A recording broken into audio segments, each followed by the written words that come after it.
Hello, everyone, and welcome back here today to our next session. We're just going to double check here on the feedback noise. It does sound as though we have a little bit of feedback.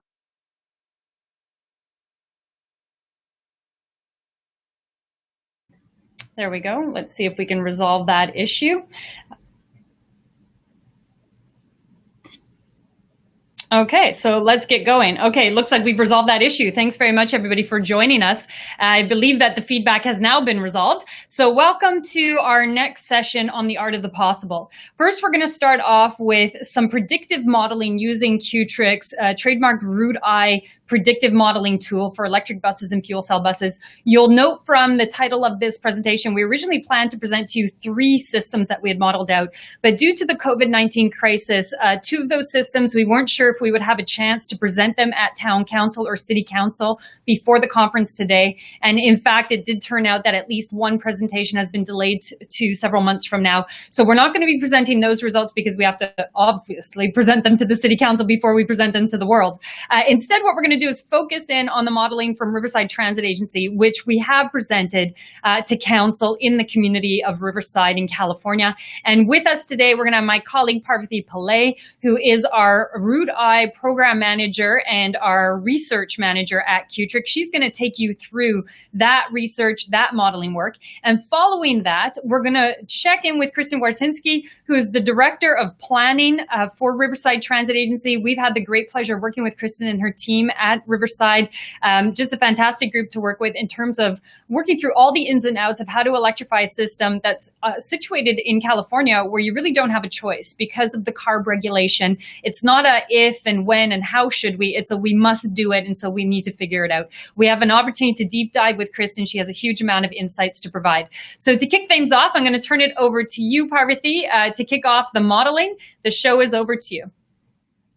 Okay, thank you so much, Josipa. Good afternoon, everyone. My name is Parvati Pillai, and as Josipa introduced, I work as a project manager for zero emission bus simulation and commercialization at Qtrik. It's my absolute pleasure to be having this opportunity to show you what our predictive modeling results using our trademarked modeling tool, Routi, is showing for RTA, Riverside Transit Agency. So as Josipa mentioned, this is a Canadianized version of the board presentation that we did to the RTA board on February 27th of 2020. So you would see a condensed version of that presentation, and clearly it is anonymized to protect our confidentiality and proprietary interest. So over to the presentation, I would like to first of all start by telling you a little bit about our Routi modeling methodology.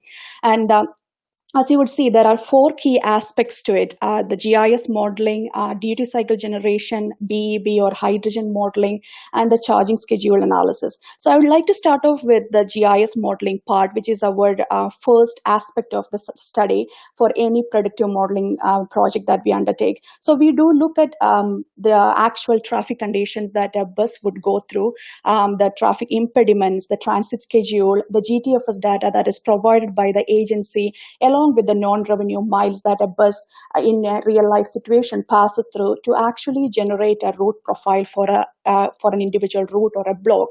And that's our key output from the GIS modeling work, which is actually geospatial data in tabular format that feeds into our next aspect of the study, which is the duty cycle generation.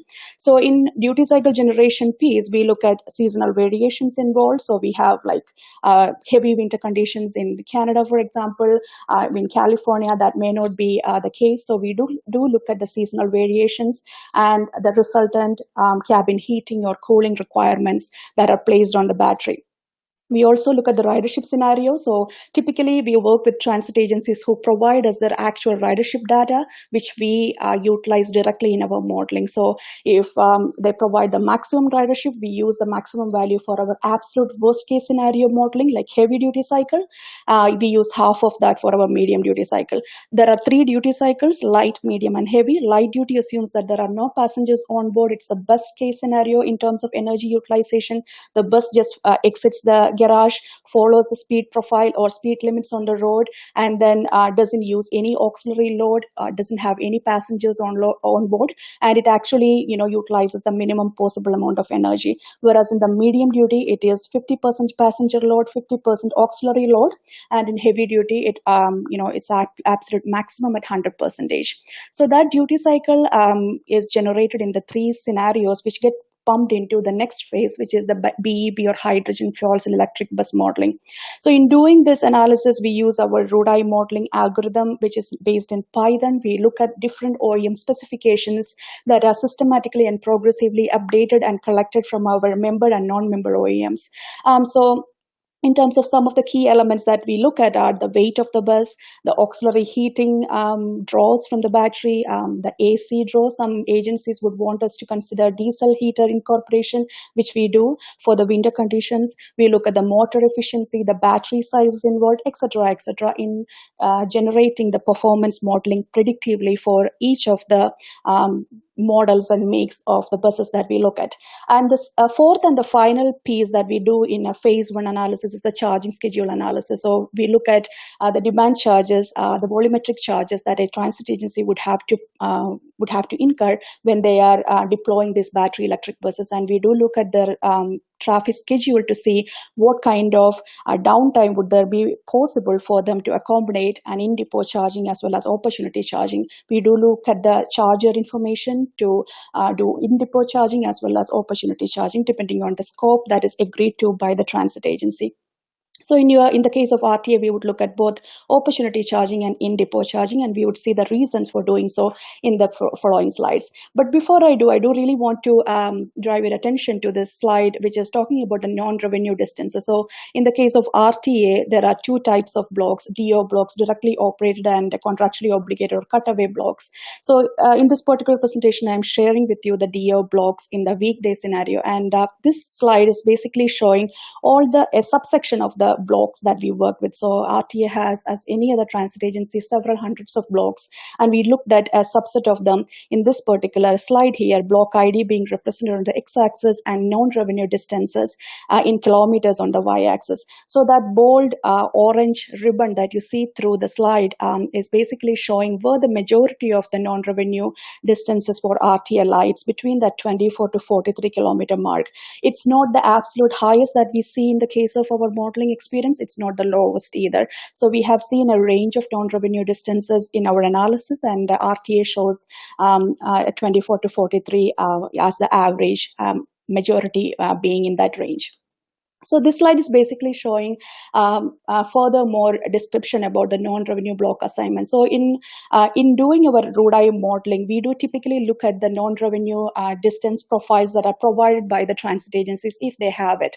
But in most cases, those agencies that are relying on fossil fuel powered fleet typically would not have a lot of data on non-revenue distances in terms of the exact routes or the blocks that the driver has to take when pulling out from the garage, doing interlining, or going back to the garage, which may mean that Qtrek has to creatively design non-revenue blocks, which we can combine with the revenue blocks to create the route profile for each of the blocks that the transit agency has. So in doing so, we do look at the pull out, the pull in, and the deadheading involved. For RTA, there were 137 DO blocks that we looked at. So you would see that we creatively designed 8 non-revenue blocks at Qtrek from A to H, and respective lengths of non-revenue routes associated with each of them are listed in the table on the top right-hand side.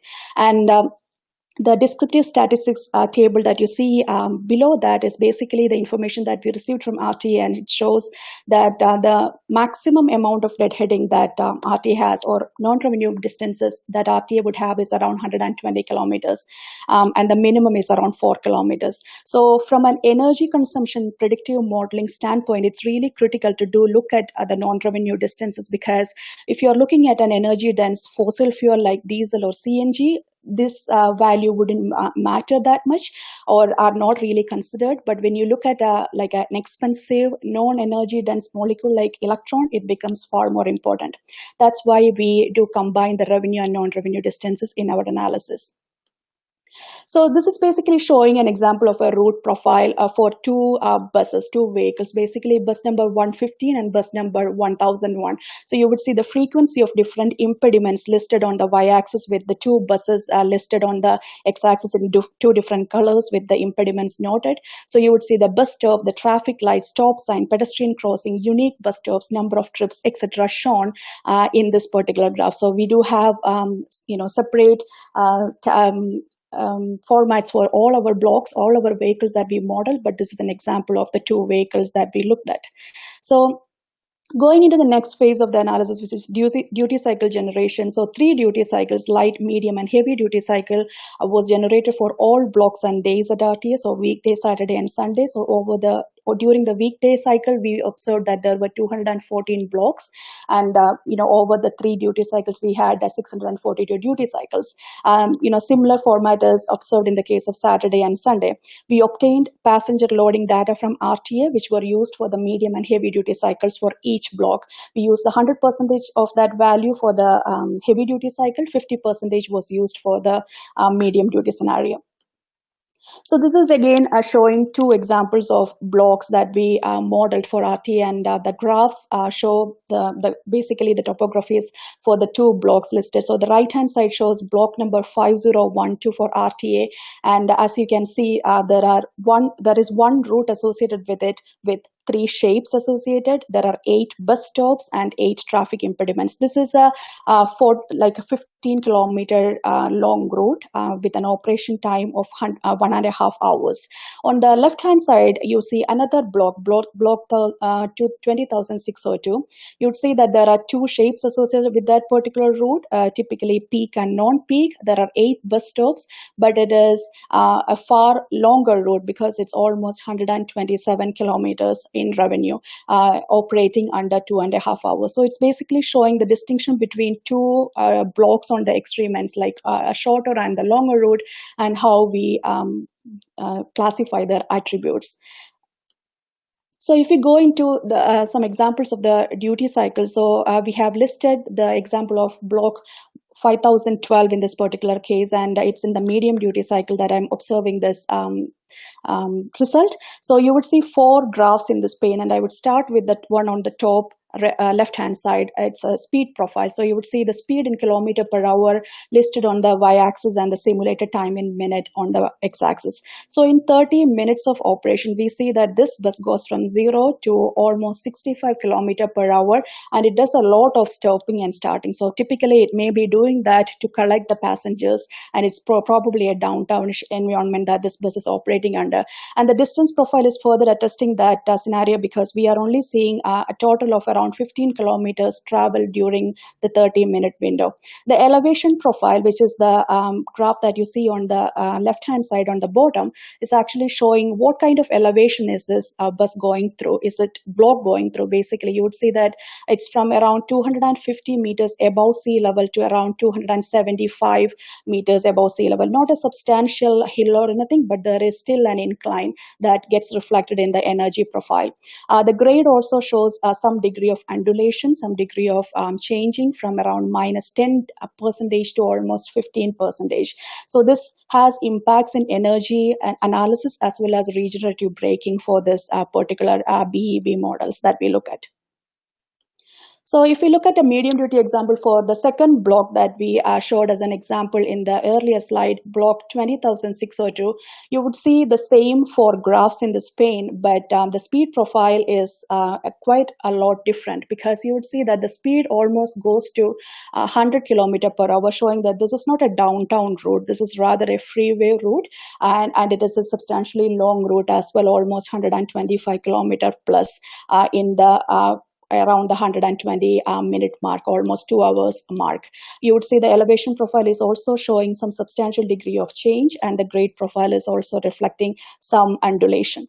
So this is an example of a medium duty scenario for a block 20,602, which is a considerably longer block. Okay, so those are the examples of duty cycles that I showed. So we just shared a medium duty example for 2 blocks, but when you actually look at the duty cycles, we would be showing the light, medium, and heavy duty scenarios, which the changes noted in each of the case. But because the presentation is a lot condensed, we only shared the medium duty cycle. But if you do require any further details, please do contact us.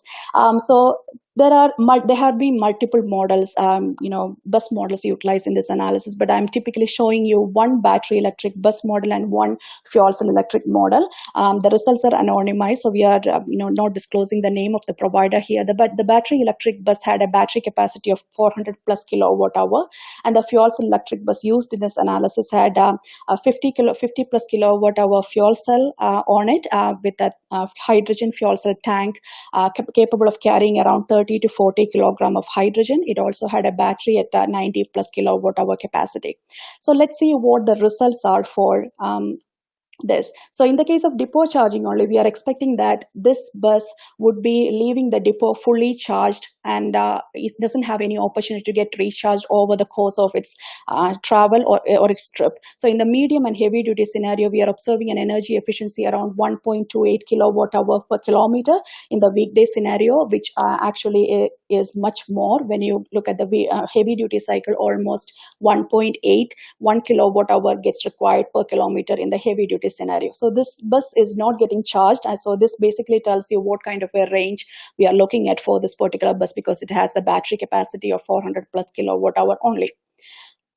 So this slide is basically showing you the success rate. So y-axis shows the success rate in percentage, and the x-axis is basically showing weekday, Saturday, and Sunday cases for medium and heavy duty scenario. So on a typical weekday, if you look at the depot charging only, you would find that in the case of RTA, only at 25% of the fleet can be successfully electrified using depot charging only. And we are using the criteria that the state of charge dropping below 20% after completing a block as the criteria for determining whether or not that particular bus was successful in completing it. So you would see that the almost 3/4 of the fleet remains unelectrified or unsuccessfully electrified if we are relying on depot charging only, which opens up the avenue to ask what next, what can we do to better it. So this is again showing a range analysis. So this is basically telling you what kind of range can you expect from a weekday, a heavy and weekday medium scenario. Total available battery capacity divided by the energy efficiency value tells you that almost 300 kilometer range is available for the majority of your blocks on a weekday medium scenario, but in the heavy duty case, it substantially drops to almost 200 kilometer only. Okay, so in the case of depot charging, we saw there was only 25% success, but if we are incorporating opportunity charging and based on RTO's request, we did look at 2 scenarios. Based on the downtime, you can look at multiple scenarios, but we did look at the 5-minute and 6-minute scenario. So 5-minute per round trip, we are using a charger efficiency of 91% for a 400 plus kilowatt charger. You would see that there is a substantial jump in the success rate for the medium duty cycle. Almost 70% of RTS fleet can be successfully electrified if you are introducing an opportunity charging for 5-minute per round trip. In the case of 6-minute round trip, wherein 2 chargers are used for 3-minute per single trip, we get a 10% increase. So 80% of the fleet can be successfully electrified using this scenario. So you would see that, okay, the opportunity charging isn't solving our problems completely. So let's look at fuel cell analysis. So fuel cell electric buses in the medium and heavy duty scenario, we are observing that almost 12 kilometers can be covered per kilogram of hydrogen if we are in the medium duty cycle on a weekday. But in the heavy duty cycle, it drops substantially to almost 8 and 8.5 kilometer per kilogram. So similar to what we did for the depot as well as opportunity charging, if you look at the fuel cell analysis in terms of success rates for the DO blocks, you would see that on weekday, our success rate is almost 82%, and Saturday and Sunday, it's 91 and 92%. So for an agency like RTA, what this is telling us is that exclusively one solution wouldn't solve all the electrification needs, and you would need to look at like a transportation system energy overhaul, including fuel electric buses, battery electric buses, to actually resolve all the issues. And some of those resolutions might mean like adjusting the schedule, increasing the downtime, or a system-wide deployment of opportunity charges. With that, I would like to thank all for tuning into this presentation, and please raise any questions that you may have in the chat box. Thank you. Thank you so much, Parvati. A whirlwind tour, as we usually do, in terms of a deep dive analysis. We know we provide a lot of information there. And just clarify one little item that I saw pop up, that the way that success is defined for the battery electric vehicles and for the fuel cell bus electric vehicles is when the state of charge drops below 20% state of charge. So in case you missed that, it was there on the slide. That's how we defined a successful run across the block. So thank you very much, Parvati. A treasure trove of knowledge there. And with that, we're going to turn over to Kristen Warsinski, because, of course, Kristen, a lot of this research, well, all of the research was done for the purposes of Riverside Transit in order to help your agency convert to full fleet electrification. So we're going to turn to you, Kristen, for an introductory overview of RTA about what you need to do in your fleet. And then we're going to start off with the questions that have started to come in already. So I suspect we'll run out of time on queries. So we'll move to you first for that introductory contextual commentary. Great, thank you. Just a few slides to briefly review, just to let everyone know a little bit more about Riverside Transit Agency, or RTA. We are a joint powers agency. We were established in 1975 and we started service in 1977. Our service area is uniquely large, 2,500 square miles. If you're from Canada, that's over 6,400 square kilometers. I've been doing math all morning listening to Canada Properties talk, so I'm sure you're doing the reverse, so I thought I would do it for you. But we cover 2,500 square miles of Western Riverside County. We have 22 member jurisdictions, 18 incorporated cities, and then supervisorial districts 1, 2, 3, and 5.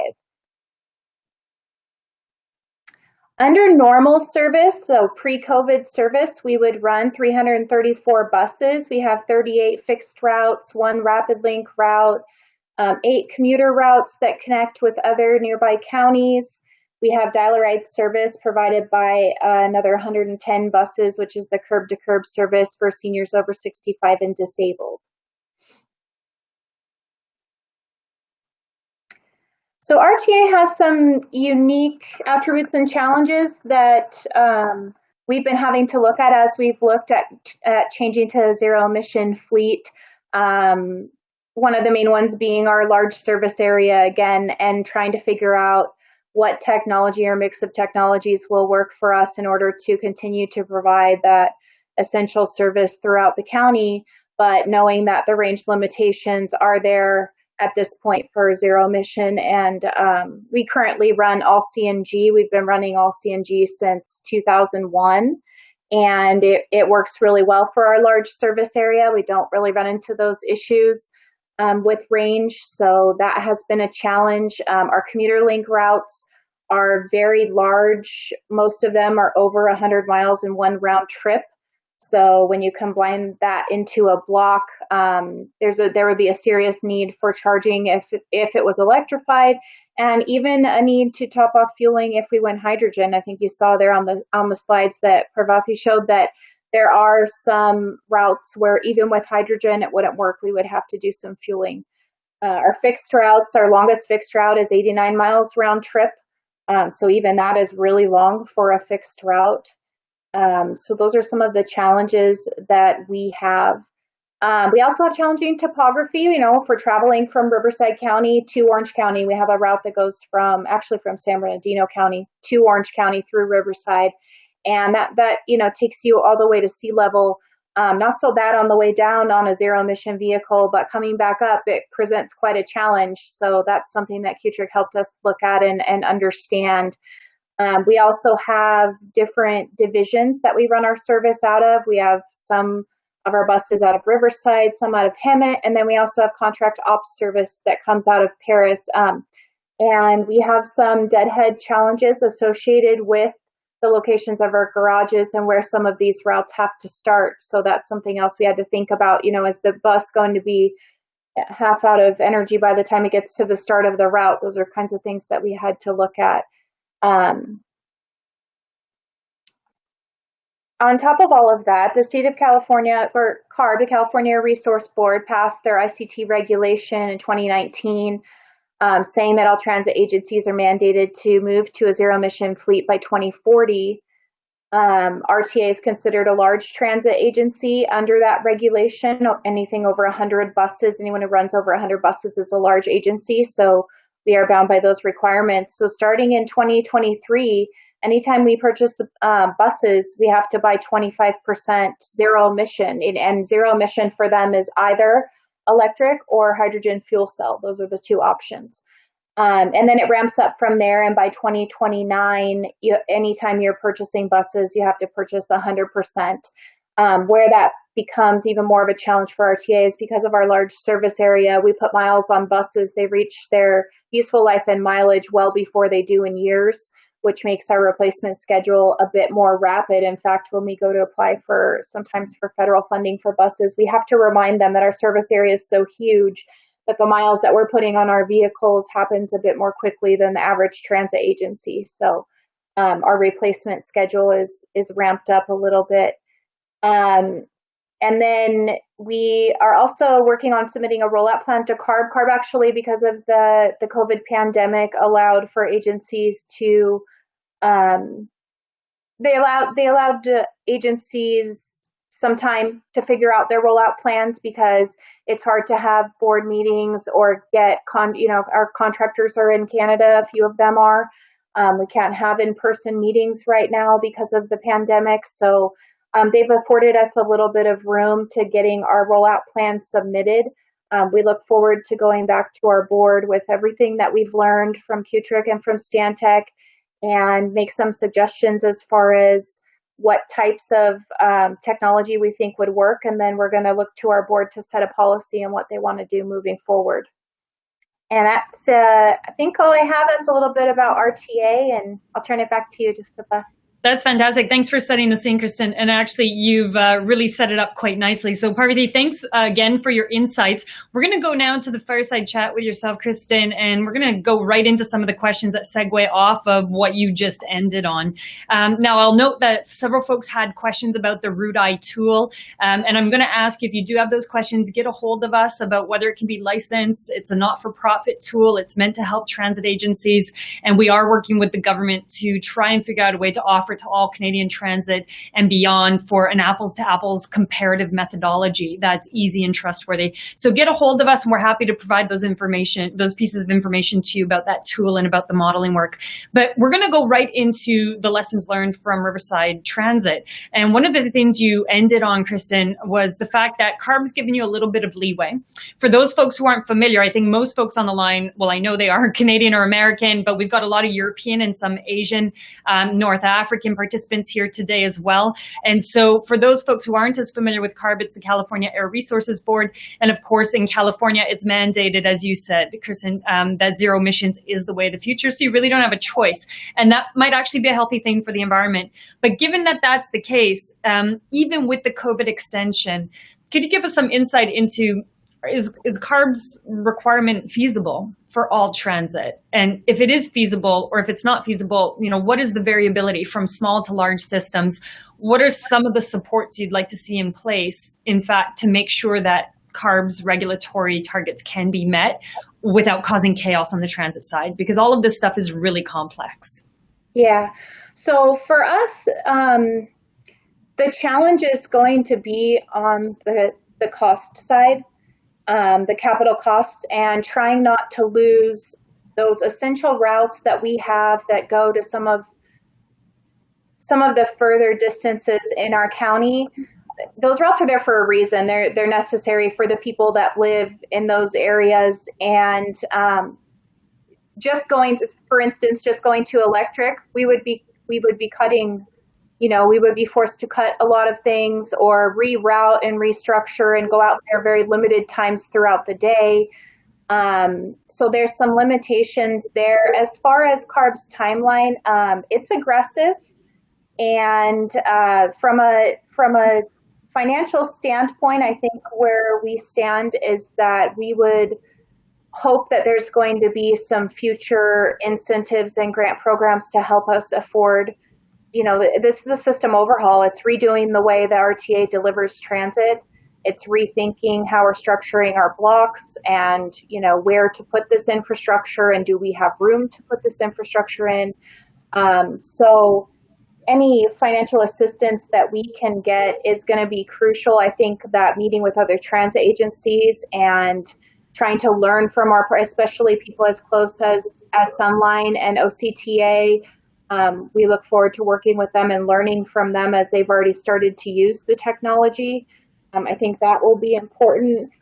The timeline's aggressive, but the air quality in California is such that this is what's been deemed as necessary. And while we know that our CNG buses are low-no, we're moving towards the low-no CNGs, and they're fairly clean, and we've been running them for a long time. We were one of the first ones to start running them.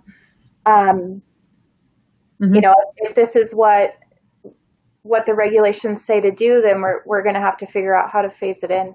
Yeah. And I mean, as we've said before as well, there's no point kicking and screaming and sitting down and crying and saying it can't be done. I mean, the climate needs it. Air quality locally needs it. Healthcare needs it. And so really it's on us as a transit industry to roll up our sleeves and figure out how to get there, but recognizing the complexities of it. And that does lead to a question about your CNG experience, which you just alluded to a moment ago. The fact that so many Californian agencies have compressed natural gas, and they had to go through that not 10 years ago, approximately or so. That was a major overhaul from diesel to compressed natural gas. And some people have drawn parallels between that experience and this one. Could you give us a sense of how well prepared are you because of compressed natural gas overhaul? To what extent is this overhaul to electrification, whether hydrogen or battery electric, a repeat of the past? So you've been here before and you can repeat some of the knowledge or at least the cultural experience of an overhaul. And to what extent is it fundamentally different? That there's just not a lot you can draw from the CNG past into this future electric? I think it depends on the technology that our board decides to go with. And I think Lauren alluded to this perfectly in the Sunline presentation as she did earlier, but if we're going to hydrogen, there are a lot of parallels and a lot of similarities between the technology and CNG and hydrogen. And so for our staff, it wouldn't be as big of a change, although there still would be differences. It wouldn't be as bad as an electric or a mixed fleet where you're introducing an entire new technology and a new, way of doing things. But I think that all in all, RTA staff they're innovative and they're always willing to accept challenges and to figure out ways to do things. The team is, extremely resilient when it comes to that. And I really believe that doing a past conversion of their fleet only adds to their knowledge of all the different levels that we need to look at. You're looking at everything from your blocking and your run cuts and your rollout plans to your mechanics to the logistics of where you're placing this infrastructure. And it's just an overhaul of the entire agency. But I think that the staff is flexible enough and project managers have past experience with making this type of change. So in that way, I think it's certainly going to help. Mm-hmm. So an innovative culture and drawing a little bit from the past in terms of that innovation. And it reflects what was said in the panel just before us, which is transit is at the forefront of innovation and technology. It's no longer just, deploying and operating a service. It's actually being technology innovators and driving a whole industry around that. So that leads to a question about where are the blocks? Like there's the will, we want to do this, and it's good for the environment, good for the air, and you have an innovative transit system. But from your experience right now, one of the questions is, what are the physical blocks that you're facing that, you just can't change, like how much real estate and how many buses you can fit at your depot, or how much fuel, and whether you can partner with OCTA and Sunline in a fueling conglomeration. What are some of the physical or realistic concrete blocks that you're facing that you think are going to guide the decision, regardless of whether it pushes you in the direction of the best technology or not? I think some of the things that you just listed, from what we can see from our studies that Stantec and Qtrich has done, when it comes down to costs, it's fairly close for us because of the number of extra vehicles we would need to run electric and the amount of on-route charging that we would have to deploy to make it feasible, it comes down to a point where cost-wise, that's going to be a big driving part of the decision, I think, as far as to what we do with our technology. Another thing is when you think about operations for us, right now we have the luxury of that a bus is a bus is a bus, right? If we can put any bus on any route, and that would not be the case if RTA chose to do a mixed fleet. We would have limitations. And then looking at things like we have guidelines from the FTA that says we can only have a 20% spare ratio, but if we're having electric buses, we have to change them out more frequently. It would need to be higher. So there's a roadblock there. Will they let us have more buses to deploy this new technology? And the federal government, as it stands right now, is not quite in line with California as far as emission reductions and technology from that standpoint. So that would be another challenge that we're going to face. Mm-hmm. So then that leads into a question that's coming up around the politics of the situation. And this is a more sensitive question, but I suppose I'll generalize it because it's a difficult place transit agencies operate in. Not just federally or state-wise, but even locally. What are some of the ongoing political challenges you see ahead? I mean, California's, driven its political stake in the ground in terms of its emission status. Come what may, the federal government has a particular position on it with an election looming. But municipally, what are still some of the questions you're hearing at the local political level that, you think the agency could address, could help to overcome, but are still constituting perhaps, if not opposition, just maybe non-knowledge of the requirements ahead? I don't think we've had some comments in the past there. We definitely have some jurisdictions who are on board with CNG and who don't quite see the need or feel the need to go to electric. But in general, RTA, I try to stay out of the politics of it. I'm a public administrator, and it's not my job to set the policy. It's my job to implement what was said. And right now, CARB has set a regulation that RTA has to implement regardless of the political environment or what may happen. Now, I could see, and we've had some questions from some board members at board meetings of why are we doing this? And it's because it's the regulation. We're implementing what we've been told to implement. So regardless of politics, that's the policy right now for us. Mm-hmm. Yeah. And to be fair, as you've noted, there's a requirement to go that way. But our experience at QTRIC, in my experience personally, is that the more we get out to city councils and to commissions and to boards, and the more we just talk through the technology, the more people come along, because a lot of times opposition or resistance to electrification or zero emissions future just comes from just not knowing the technology. And that is fair because, people are people, they only know what they hear. And so if we can get out and we can help educate people, then we find that the politics disappears and it's just about community building. And most people start to understand it. And I think that that's probably the case in most of the communities across Canada and the United States combined. Yeah, I mean, you were at our board meeting. I don't think politics really came up. I mean, they were more interested in learning the technology and understanding what the future looks like for RTA than anything. Absolutely. And I think it's a great example of the fact that, especially at the municipal regional level, regardless of political stripe, people are in the business of trying to build community. And if you can give people the tools to build community, then they're quite keen to use those tools to build the community in the best way they see fit. And I think we saw that in Riverside in particular. So this then leads to the difficulties, a question about the difficulties your community is going to face. And we've asked a few other folks about this earlier today in the panels, but we are living within this COVID context. We're also living within a context of ridership dropping off, fares dropping off, an uncertain economic recovery ahead. And then layer on top of it, all the social protests and all of the division in communities cropping up in terms of the need that certain communities have to receive transit. It's not like we can just stop delivering transit. There's a social ethos and the egalitarian principle at play in getting buses to communities to get people to work and to jobs and to help them live their lives.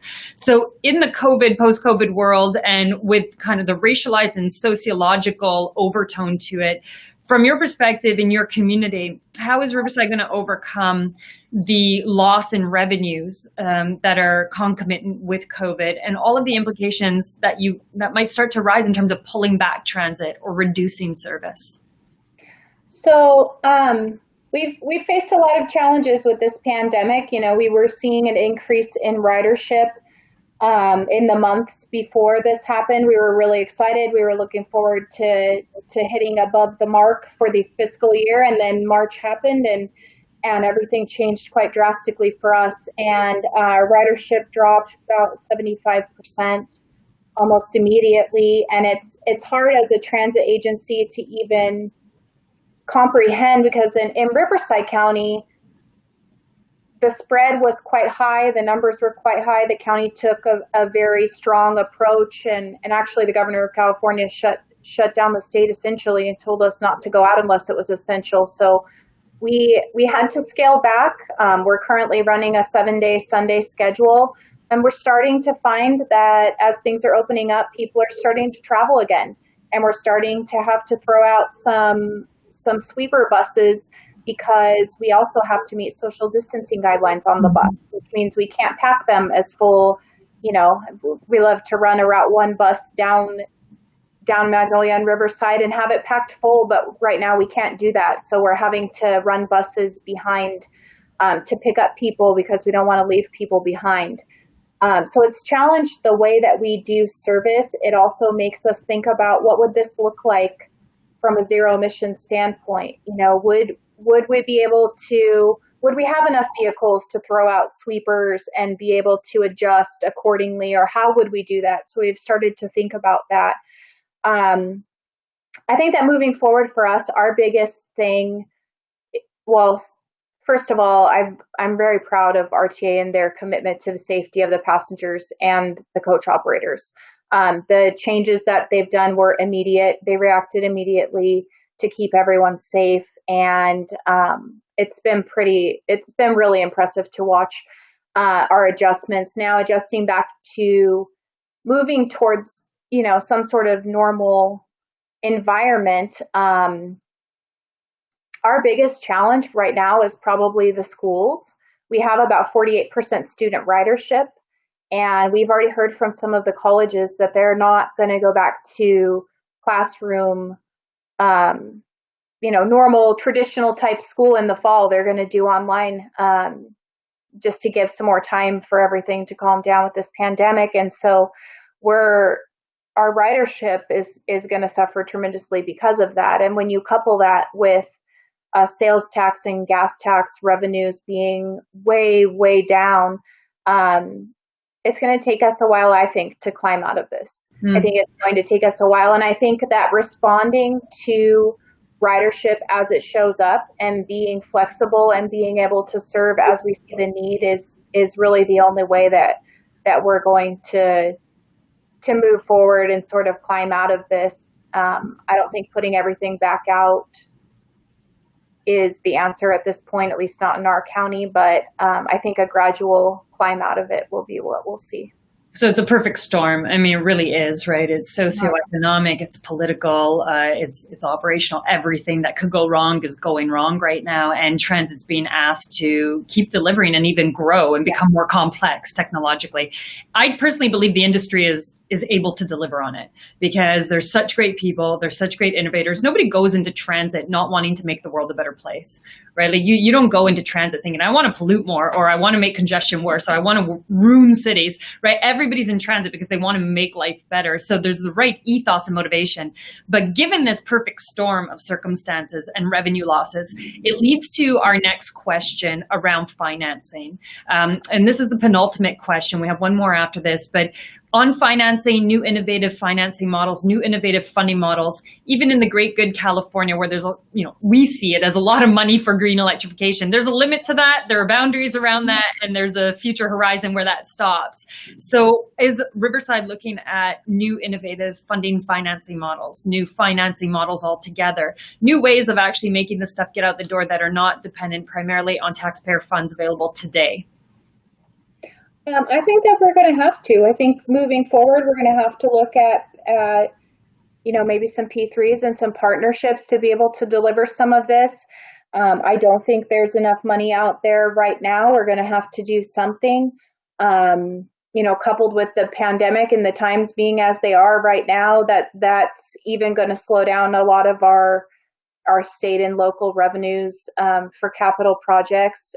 We also have to divert any money that can be used for capital or operating is most likely going to go for operating for a few years until we come out of this. So yeah, I think we're going to have to look at every option available. I also think that there's challenges with the programs that are out there. I know it seems like a lot, but a lot of the programs that the state offers, at least from vouchers and incentives and rebates, are overprescribed.